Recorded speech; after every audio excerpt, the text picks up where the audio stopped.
Evo nas, iza nas je centralna gradska plaža Lloret de Mar, duga, peščana. Vidimo da je more mnogo izbacilo, gore je visoka. Znači reći da su talasi jako, to su divni hoteli koji su na samoj morskoj obali. Pored ove glavne gradske plaže postoji još nekoliko u samom Lloretu. To je jedan ekskluzivni centar, veoma poznat na Iberijskom poluostrvu.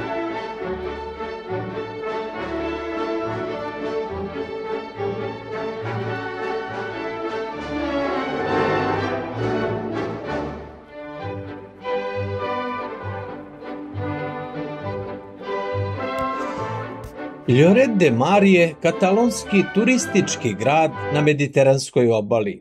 Nalazi se u provinciji Girona na 70 km od Barcelone. Sa oko 40.000 stanovnika, Lloret je drugi grad po veličini u katalonskom okrugu Selva, koja se pruža duž Costa Brave. Tokom letnje turističke sezone, broj ljudi i stanovnika i turista često dostiže 200.000. Početkom 90-ih privukao je mnogo turista i sada predstavlja važan deo Costa Brave.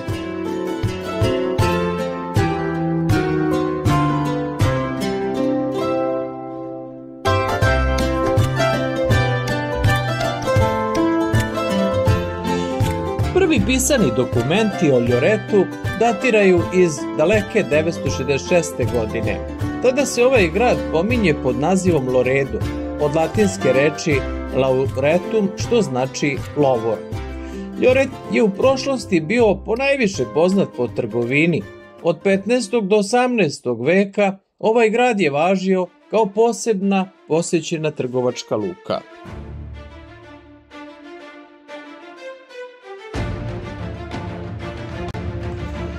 Ako posjetite Lloret i šetate obalom Balearskog mora, na jednom kraju grada ugledat ćete srednjevekovnu tvrđavu koja je štitila grad od piratskih napada sa mora u vreme ratova koje je Španija vodila sa Engleskom. U tvrđavi je srednjevekovni zamak Svetog Jovana iz 11. veka, od koga je danas ostala samo velika glavna kula koja se ojačava s vremena na vreme.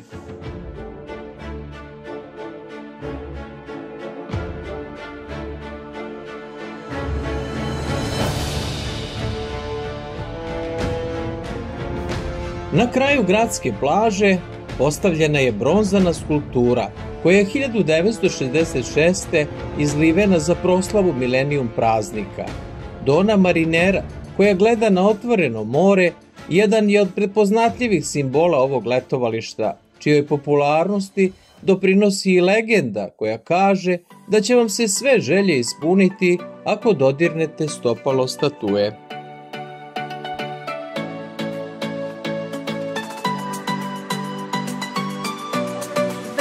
Centralne znamenitosti, to je spomenik ženi koja je žena mornara, u spomen svih mornara koji su stalno na moru, a njihove su glubiće.